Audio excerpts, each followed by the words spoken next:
A bloodied and bandaged Paul Ince is the enduring image of the most unforgettable encounter between England and Italy in Rome. Needing a point to qualify for the World Cup in 1998, England's fighting spirit was characterized by their captain, who battled through the pain despite receiving 5 stitches to his cut head. England's 11 warriors survived brutal challenges, dirty tricks and late drama to earn the 0-0 draw that saw them pip the Italians to the top of their group. It was a night which Paul Gascoigne said made him very proud to be an Englishman. Speaking in the immediate aftermath of that evening in October 1997, the key protagonists tell the story of this epic encounter ahead of the latest England v Italy clash on Tuesday evening. Calm before the storm, England arrive at the Stadio Olimpico 1 point ahead of Italy in Group 2. Glenn Hoddle's side have not conceded on their travels but lost 1-0 to Italy at Wembley in February 1997. They have not won in Rome since 1961 but, knowing a draw will be enough to qualify for their first World Cup since 1990, the gravity of the situation is not lost on the players. "I spoke to David Seaman before the start and he said he felt like being sick," says Ince after the game. "That's how I felt too, because I was so nervous." 12 minutes, Ince takes a blow to the head. Ince is struck above his right eye by Demetrio Albertini's elbow in an aerial challenge. Clutching a towel to his head, the Liverpool midfielder runs up the tunnel. "The dressing rooms were locked and I was stood there with blood spurting out everywhere," he says. "I had one of our coaches, Glenn Roeder, with me and he was going nuts. The 2 medics couldn't speak any English and our physio Gary Lewin had to race back to the dugout for the key." Ince has his hair shaved near the wound before 2 stitches are inserted. After a 10-minute delay, he returns.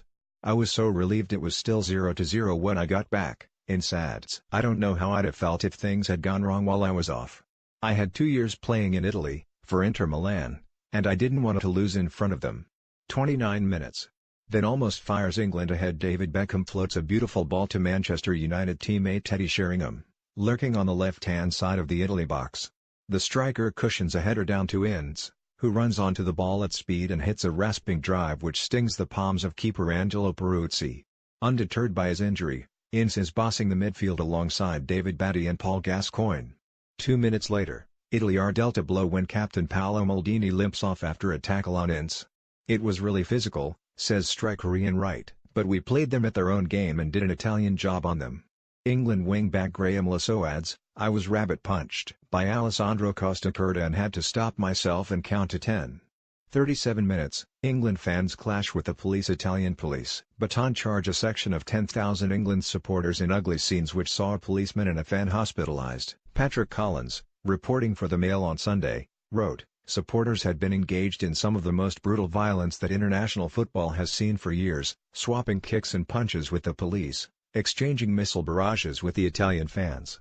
45 minutes, Beckham blasts over Beckham and Sheringham link up again as England spurn another chance. Following a clever 1-2 on the edge of the box, Beckham sees his side-footed shot whistle over the bar. Italy coach Cesare Maldini is impressed by England and the Manchester United duo. "They've become a great side," he says. "They have a great physical presence in midfield, technically accomplished players like David Beckham and Teddy Sheringham, and their defense is made up of towers."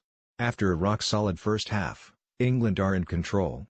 Goalkeeper Seaman says, "Our defense was brilliant." To restrict a side like Italy to just a couple of long-range shots for 90 minutes was a tremendous effort.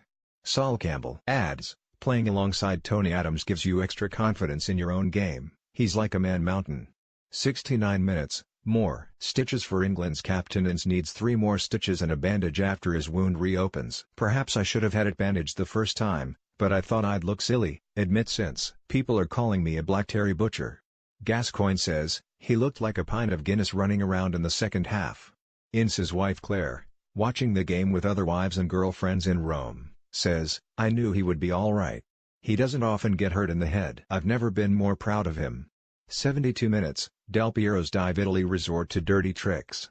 Alessandro Del Piero, on as a substitute for Gianfranco Zola, darts into the penalty area and feigns contact from Adams. Referee Mario Van der Ende sees through the dive and books Del Piero. Gascoigne says, "They were good at being dirty, cheating, wasting time. But we controlled the game. We let them chase us and it was great to see them so desperate. We really had to concentrate. The Italians were shirt-pulling, looking to dive whenever you touched them, and we had to watch that as well as what they did when they had the ball. We beat them at their own game. It was great to see them on the receiving end for once." Batty adds, The British player has been too honest for too long. So we tried what they tried on us and got our share of free kicks, too. In the end it just really frustrated them. 76 minutes, Italy reduced to 10 men. Angelo Di Livio is shown a second yellow for a late tackle on Campbell. England coach Hoddle praises Dutch referee Van der Ende. "I thought he was absolutely magnificent," says Hoddle. "I told the team before the game my main concern was that it would be a test of their temperament and they had to keep their self-control. It was a very professional performance. I wanted a strong referee and got one." 90 minutes, England nearly blow it and frenetic finale despite a numerical advantage. England's nerves are jangling. "I kept asking the referee how long there was to go," says Batty. "It was always longer than we thought and I think the ref must have been getting fed up with me. I swear at one point he went up from 3 minutes left to 4. In the 4th minute of stoppage time, England are presented with a golden chance. Seaman punts upfield to right, but despite shrugging off Costa Curta and rounding Peruzzi, the Arsenal striker can only hit the post. Then, it's England's turn to panic. Italy quickly clear their lines and Del Piero crosses for Christian Vieri. Hearts are in mouths as the striker's header sails just wide. "The moment he headed the ball I knew it was going wide," says Seaman, but Hoddle was not as relaxed. "It looked too close for comfort to me," he says. "I thought it was in." 1. Ian Wright beats Alessandro Costa Curta to David Seaman's long ball. 2. Wright rounds Angelo Peruzzi but his shot hits the post. 3. Teddy Sheringham cannot control the rebound and Italy clear their lines. 4. Enrico Chiesa feeds Alessandro Del Piero who finds space to cross. 5. Christian Vieri outjumps Graham Lasso but his header misses the target. Jubilation for England. The final whistle sounds. England have done it. A relieved Wright is overcome by emotion, ripping off his shirt and yelling, "I'm going to the World Cup! I'm going to the World Cup!" Ince says, "Ian Wright was crying with joy and he made me want to cry too. I've played in cup finals and in big European matches, but this was right up there with anything I've achieved, possibly the greatest moment of my career." Lasso adds, "We had to practically strap Wrighty down. He was jumping around everywhere, but Tony Adams was the exact opposite, as calm as ever." For Gareth Southgate, who missed the decisive penalty in the Euro '96 semi-final shootout against Germany, the result represented some kind of redemption. "It was the low point in my England career, but that makes me appreciate the good times even more," he says. "And they don't come much better than this." And Gascoigne, eventually left out of Hoddle's squad for France, made an ironic remark after what proved his last competitive England game. "I'll kill Glenn Hoddle if he doesn't pick me," he grins. But who knows?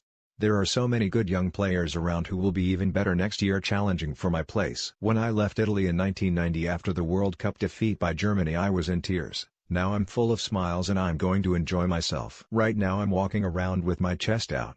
I've known the bad times. These are the good times." Gazzetta dello Sport. Our courage was drowned in a sea of impotence. Thank God parachutes are available. We are all terribly disillusioned, but the truth is, for the first time in years, Italy are inferior to England.